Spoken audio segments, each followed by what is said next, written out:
Caríssimos, estamos iniciando mais um momento para nos aprofundarmos na doutrina católica. Peçamos as luzes do Espírito Santo. Nome Patris et Filii et Spiritui Sancti. Amém. Veni Creator Spiritus, mentes tuorum visita, imple superna gratia quae tu creasti pectora. Emite Spiritum tum et creabuntur, renovabis faciem terrae. Oremus. Deus qui corda fidelium Sancti Spiritus, illustrationem docuisti, da nobis in eodem spiritu recta sapere, et de eius semper consolationem gaudere, per Christum Dominum nostrum. Amen. Sede sapientiae ora pro nobis. In nomine Patris et Filii et Spiritui Sancti. Amen. Setembro, mês da Bíblia. Mês em que somos chamados a recordar da infinita misericórdia, a recordar a infinita misericórdia de Deus, pois o Deus Altíssimo quis se revelar a nós, homens, quis dar-nos a conhecer seus mistérios.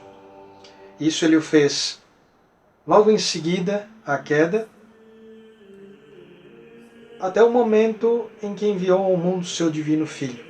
Em outras palavras, Deus foi se revelando gradativamente até o momento em que se revelou plenamente por meio de nosso Senhor Jesus Cristo. Somos chamados, portanto, a entender como se deu este processo, como Deus revelou sua própria pessoa divina, ou melhor, seu mistério divino aos homens, fazendo-nos conhecer aquilo que jamais poderíamos conhecer por nós mesmos. Tudo isso nós vamos tentar passar para vocês a partir daquilo que se encontra no Catecismo da Igreja Católica, já que a Igreja Católica é a Igreja de Cristo e é por meio dela que Deus quer continuar manifestando ao mundo esta revelação, da qual haveremos de falar nesse nosso encontro. Então, vamos ao nosso tema.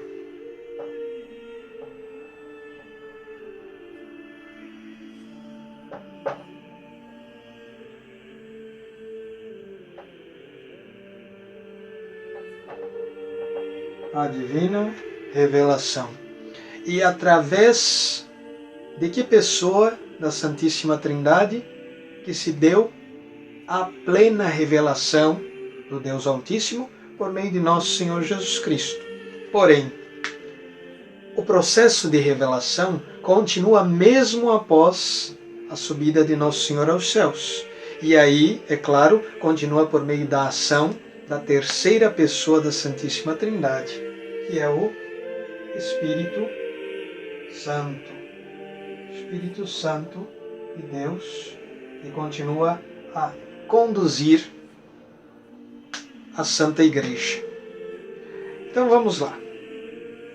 Partindo do artigo 2 do Catecismo da Igreja Católica, na parte Eu creio, nós cremos, temos o seguinte título: A transmissão da revelação divina.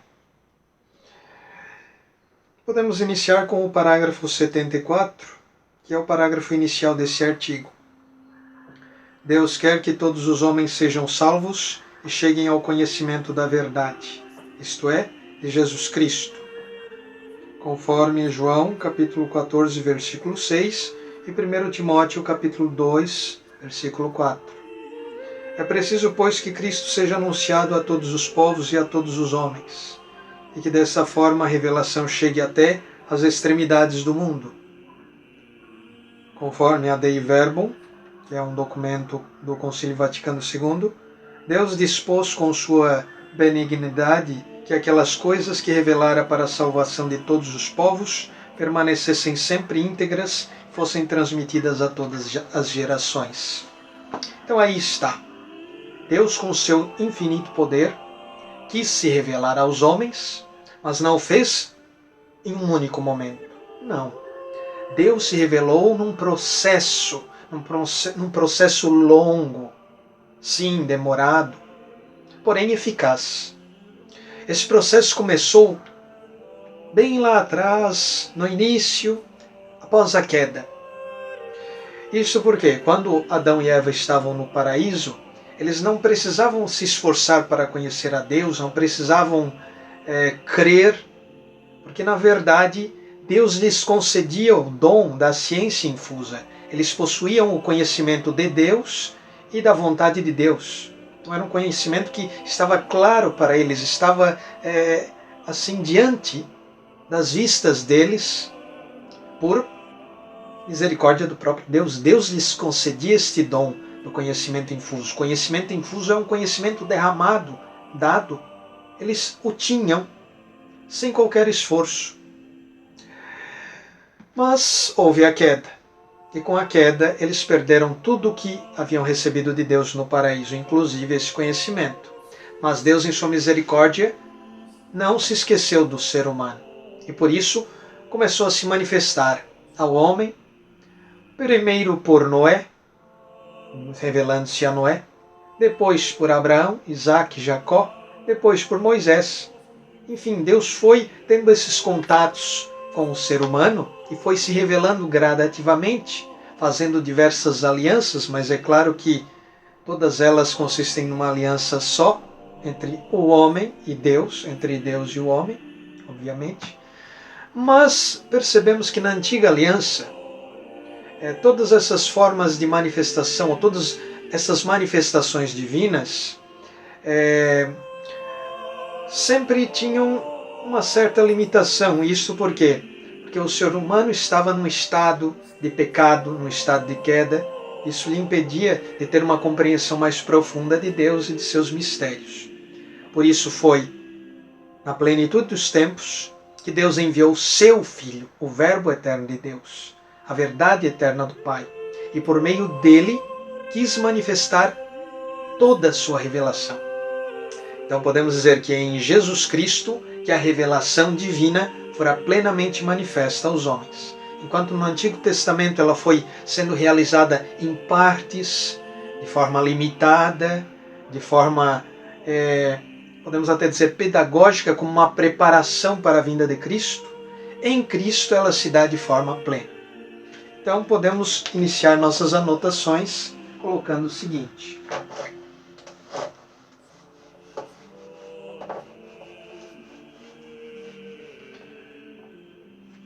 A revelação divina se inicia na antiga aliança, certo? Porém de forma parcial.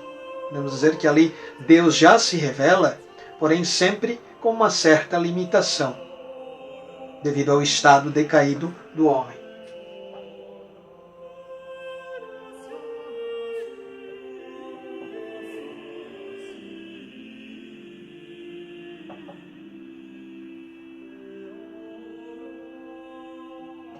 No início, a antiga aliança, mas de forma limitada.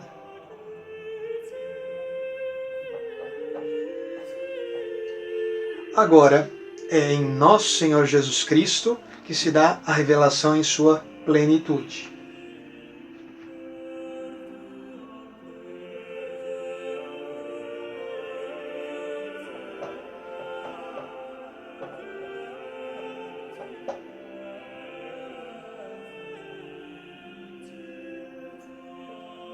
Quando eu digo que a revelação se dá em plenitude em nosso Senhor Jesus Cristo, quero dizer que tudo que Deus, nosso Senhor, quis revelar e que era necessário revelar para a nossa salvação, tudo que nós, seres humanos, precisávamos conhecer sobre Deus, fora manifesto em Jesus por Jesus, certo? Nele, em nosso Senhor Jesus Cristo, de modo que não podemos e nem devemos esperar outra revelação além daquela realizada por nosso Senhor Jesus Cristo. Digamos, podemos dizer assim, o momento em que algo fora manifesto dos céus à terra e em totalidade, em plenitude, de forma completa, foi quando Jesus esteve nessa terra, desde sua encarnação até sua ascensão. Pronto, não há mais nada o que se revelar da parte de Deus. Então já temos um problema. Alguém vai dizer assim, mas se é assim, então toda a história da igreja, toda a doutrina da igreja, tudo isto é algo vão. Porque afinal de contas não se deveria esperar nada além do que Jesus disse. Então só o que Jesus disse deve ser levado em consideração. Nada além. Mas tem um porém. Tudo que nosso Senhor Jesus Cristo disse, até hoje, se pensarmos bem, não quero exagerar, mas se pegarmos tudo que nosso Senhor Jesus Cristo disse, perceberemos que muito e muito ainda pode ser entendido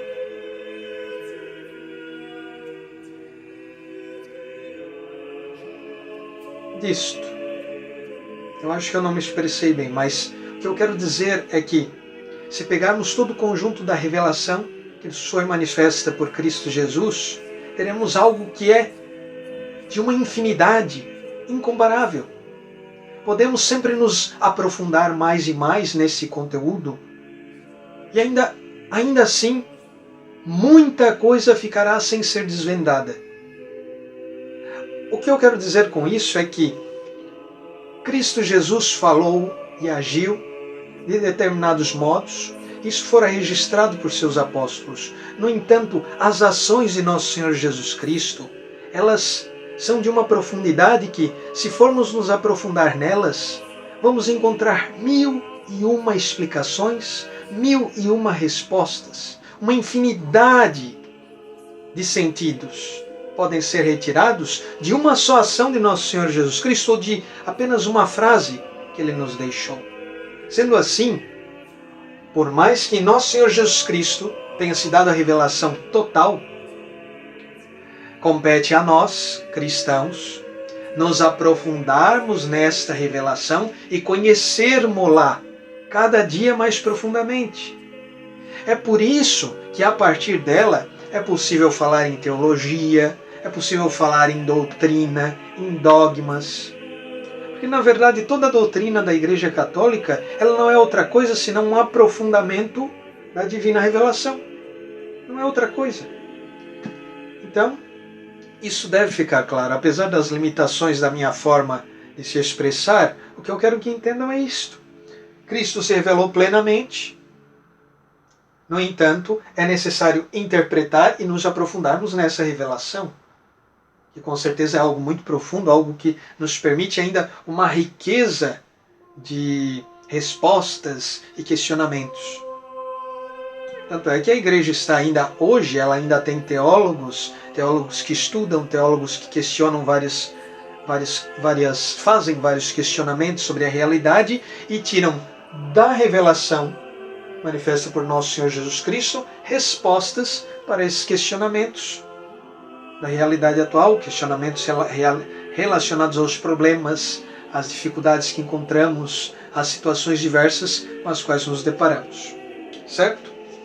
Então vamos lá. Agora, para entendermos melhor tudo isso, vamos ver como se deu o processo de revelação a partir de nosso Senhor Jesus Cristo. Primeiramente, devemos falar sobre a tradição apostólica. O que é a tradição apostólica? Cristo Senhor, em quem se consuma toda a revelação do sumo Deus, ordenou aos apóstolos que o Evangelho, prometido antes pelos profetas, completado por ele e por sua própria boca promulgado, fosse por eles pregado a todos os homens como fonte de toda a verdade salvífica e de toda a disciplina de costumes, comunicando-lhes os dons divinos. Cristo falou várias coisas e fez muitas coisas, agiu de diversos modos. Tudo isso foi ouvido e visto pelos apóstolos e discípulos. E quando Jesus, no Monte das Oliveiras, estava subindo na ascensão, ele disse: ide pelo mundo todo e anunciai o Evangelho a toda criatura. Então, o próprio Jesus deu como missão aos seus apóstolos e discípulos anunciarem o que ele lhes revelou, o que ele falou e fez. Então, aqui temos o princípio de toda a revelação a partir de Jesus. Podemos aqui chamar esse processo começado pelos apóstolos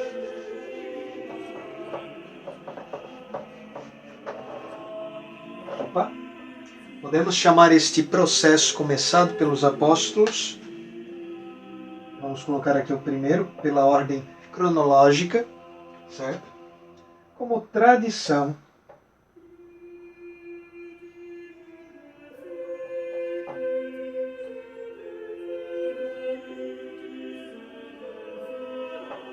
Tradição apostólica. O que é uma tradição? Uma tradição é algo passado de geração para geração. Meu avô passou para meu pai, que passou para mim. Pode ser um hábito, pode ser um conhecimento, uma informação, é uma tradição. E apostólica porque vem dos apóstolos. O conteúdo da tradição apostólica é o que Jesus fez e falou, mas passado oralmente.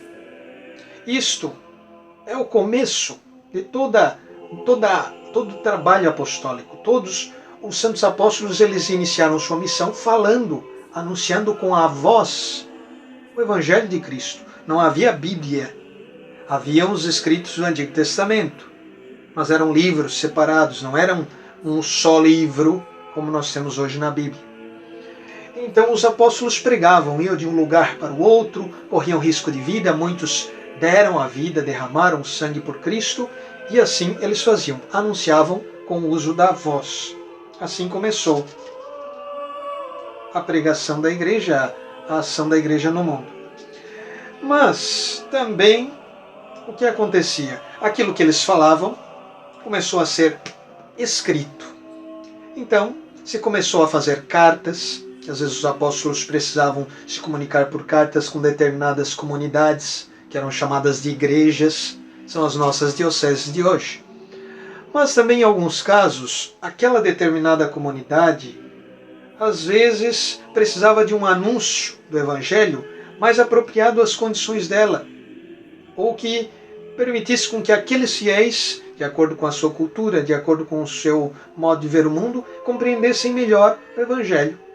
O Evangelho aqui me referindo ao anúncio da Boa Nova, não a um livro ainda, certo?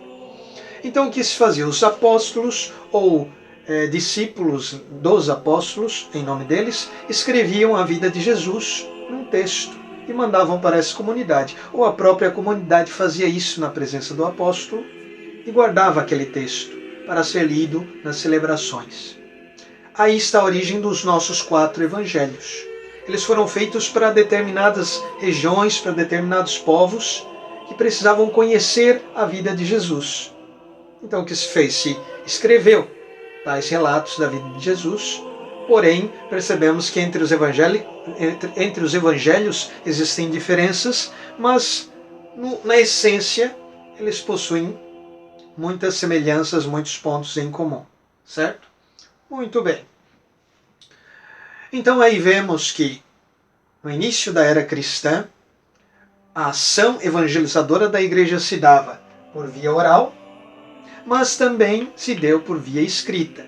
E uma vez que se começou a fazer tais textos, surgiu, é claro, uma enormidade de textos nas diversas comunidades cristãs. E infelizmente muitos desses textos foram surgindo com deturpações da fé, às vezes por influência de hereges que estavam infiltrados dentro da igreja. Como sabemos, muitas heresias surgiram no início da era cristã. E aí a igreja apressou disciplinar as coisas, dizendo quais desses textos podem ser respeitados e considerados como inspirados e quais não. E então, às vezes, determinados bispos se reuniam e decidiam, devemos considerar tais livros. Outros bispos se reuniam e definiam outros livros, ou, em maioria, podemos dizer que a maior parte dos livros que estão hoje na Bíblia eram aceitos pela maior parte dos bispos. No entanto, só houve uma maior confirmação com o aval da diocese ou do bispo de Roma, porque naquele tempo já se tinha, o bispo de Roma já tinha uma certa proeminência em relação aos demais. Não tanto no sentido político, mas no sentido de honra. Ele tinha um primado, sempre foi um primado, inicialmente, muito mais de honra, claro, de autoridade dentro da igreja. O que eu quero dizer é que não havia autoridade política extra-eclésia, ou fora da igreja, como houve, por exemplo, na Idade Média. Naquele tempo ainda não existia isso. O Papa era um bispo de Roma, tinha uma proeminência, a palavra dele tinha valor diante dos demais bispos, digamos, como posso dizer, como um primaz, o primeiro dentre os apóstolos, dentre os sucessores dos apóstolos, como Pedro é o primeiro dos apóstolos. Mas agora vamos entender melhor o seguinte, e devemos entender melhor o seguinte. Se a tradição apostólica consiste nessas pregações, no anúncio da fé por via oral, onde que se encontram as Sagradas Escrituras nesse processo? Bem, vamos lá então.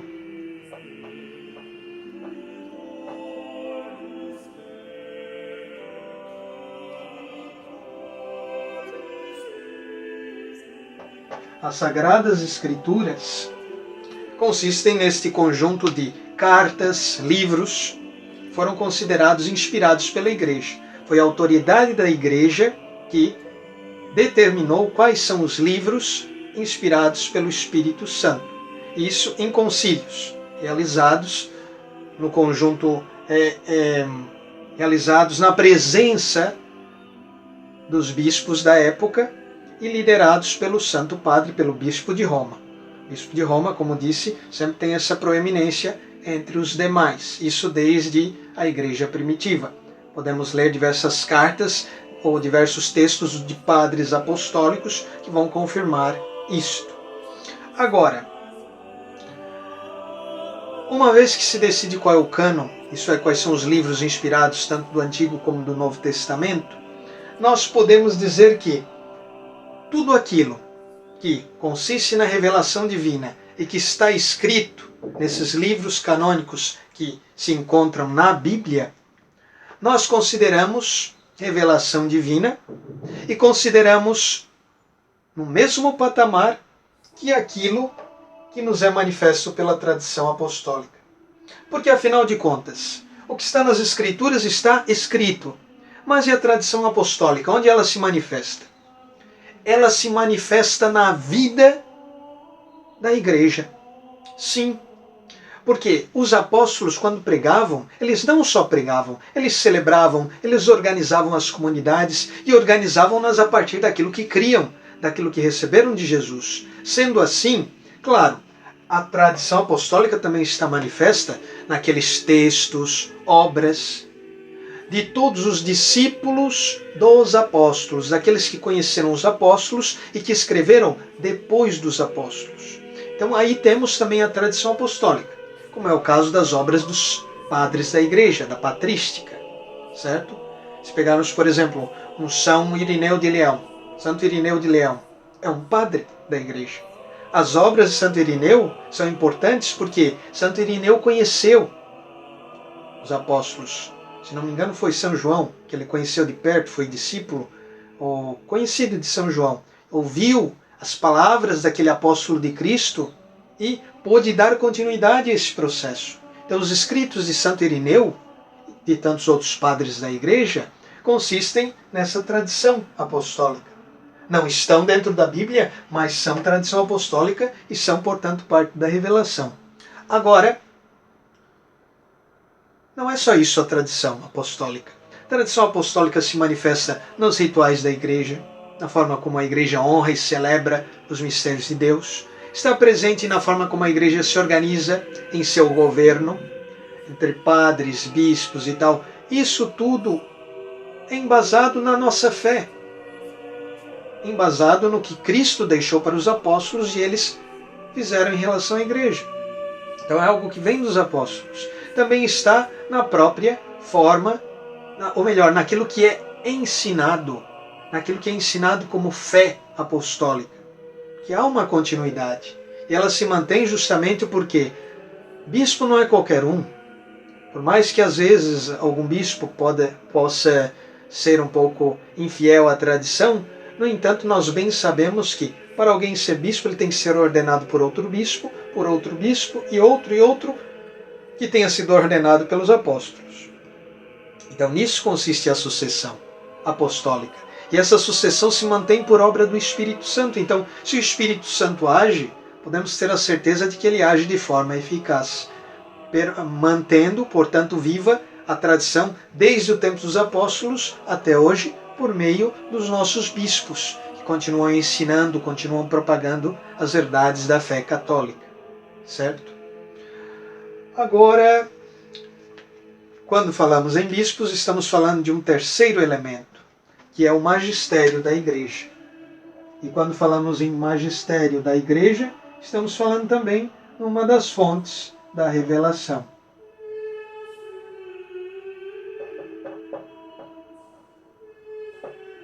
Vou colocar um i, que é a igreja. Magistério, o que é o magistério? Magister, mestre, conjunto dos mestres, daqueles que receberam o dom do Espírito Santo para governar, santificar e ensinar os fiéis. Eles têm um poder do Espírito Santo, um carisma. Claro, não é um carisma que lhes dá um conhecimento assim, sem qualquer estudo, sem qualquer esforço, não. Eles têm um carisma que lhes ajuda. Mas também eles tiveram os estudos necessários que lhes permitiu conhecer melhor a doutrina católica para propagá-la. Então, podemos dizer que os bispos são essas pessoas que, com o auxílio do Espírito Santo, interpretam as Sagradas Escrituras sob a luz da tradição apostólica. Isso é fundamental. Se a gente deixar de fora um desses elementos, estaremos deixando de fora um dos elementos necessários para a compreensão da divina revelação. É como se você tivesse um tripé, um banquinho com três suportes. Se você tira um, o banco cai, o tripé cai. Aquilo que está sustentado se quebra. Então, precisamos dos três para termos uma compreensão correta da divina revelação.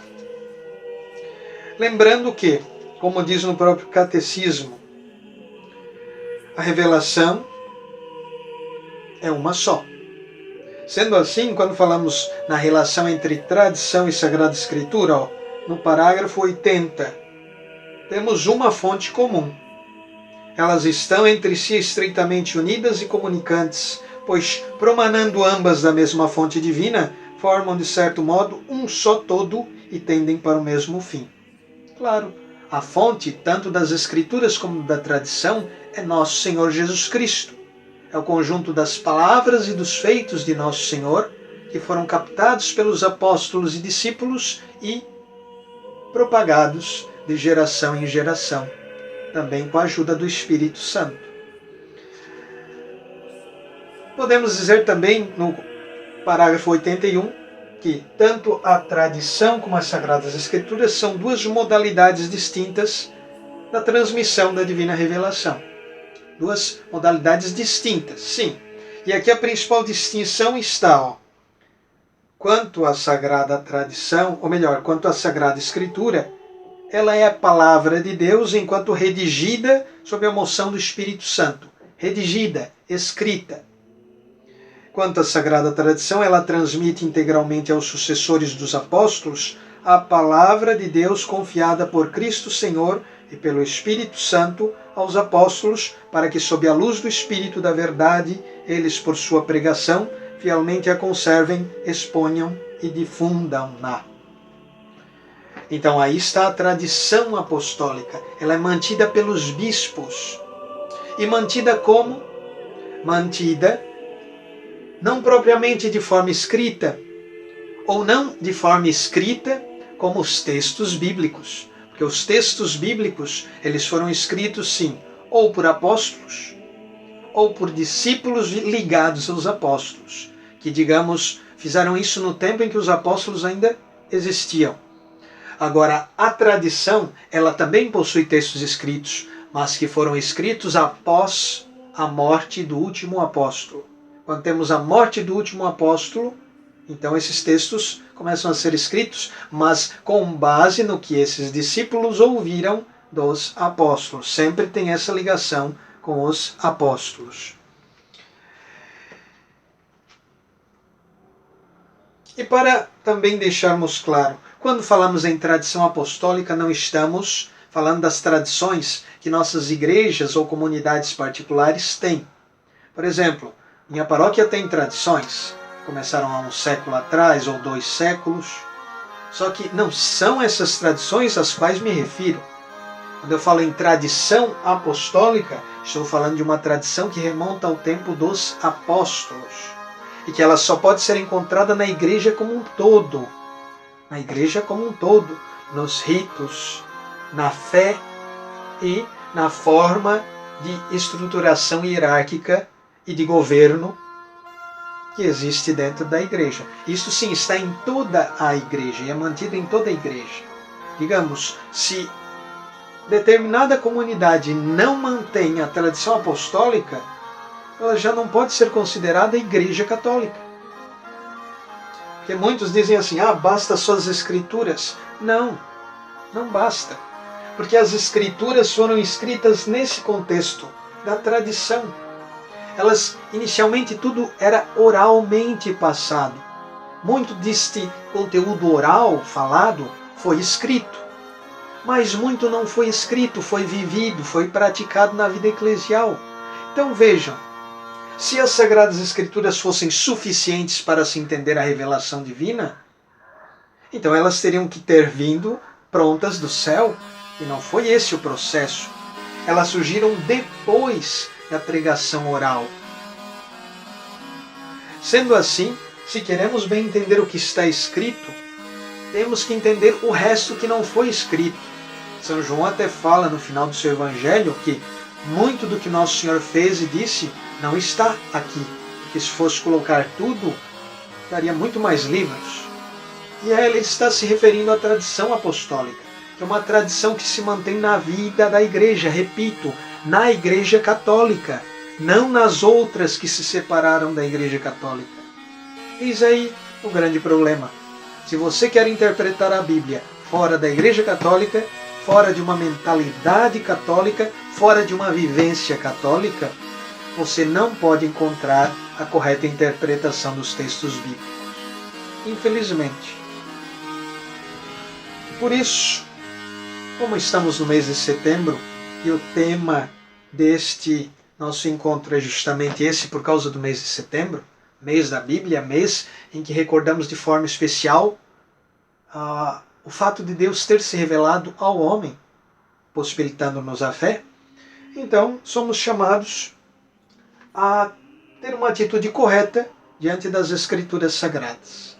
Aqui eu me dirijo a você católico, mas também a você protestante, que às vezes parte de tantos preconceitos quando fala dos católicos ou quando fala da nossa postura diante da Bíblia, considerando aquilo que Lutero disse, o sola scriptura, que é um grande erro, porque não é possível nos basearmos só nas Escrituras, até porque não podemos dizer que toda a revelação está só nas Escrituras.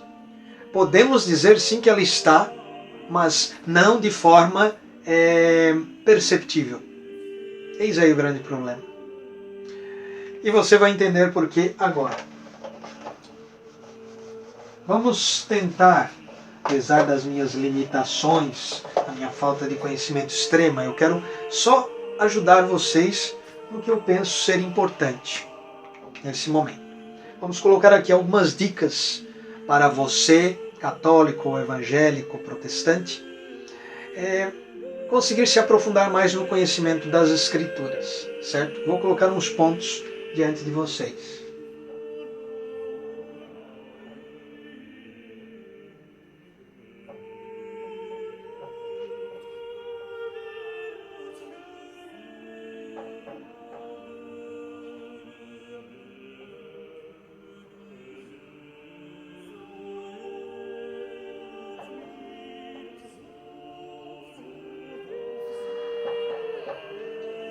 Primeiro ponto, entender a Bíblia com uma mentalidade católica. Sim, eis aí a grande questão. Já disse isto e repito, pois afinal de contas, a Bíblia foi feita, foi instituída, foi canonizada, os livros foram considerados canônicos pela Igreja. Ela que reuniu esses livros, que antes, na verdade, eram diversos rolos separados, não consistiam num livro só. Foi a Igreja, com sua autoridade e em seus concílios, que determinou quais seriam os livros canônicos. Apesar de termos lá aqueles problemas em relação ao cânon hebraico, cânon alexandrino, Septuaginta e etc. No entanto, resumindo, foi a Igreja que definiu quais são os livros canônicos, principalmente no Novo Testamento, mas também no que se refere aos 7 livros deuterocanônicos do Antigo Testamento. A Igreja fez isso porque ela recebeu o Espírito Santo para tanto. E lembrem-se, por que é importante entender a Bíblia com mentalidade católica? Por quê?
Pois a Bíblia tem por finalidade ajudar-nos a conhecer e amar a Deus dentro de sua Santa Igreja. Essa é a finalidade da Bíblia. A Bíblia não é um livro de ciências, não é um livro histórico, por mais que expresse fatos históricos, mas não é para simplesmente nos ensinar sobre a história de um povo. Não. A finalidade da Bíblia é nos ajudar a conhecer e amar a Deus, a conhecer e a servir melhor a Deus. O livro escrito nos permite estudo, nos permite a leitura, nos permite maior agilidade de manuseio. Então, se só dependêssemos da oralidade, seria muito difícil, principalmente antigamente. Hoje, é claro, temos meios de comunicação mais eficazes, mas antigamente não. Então, sendo assim, a Bíblia nos facilita isso.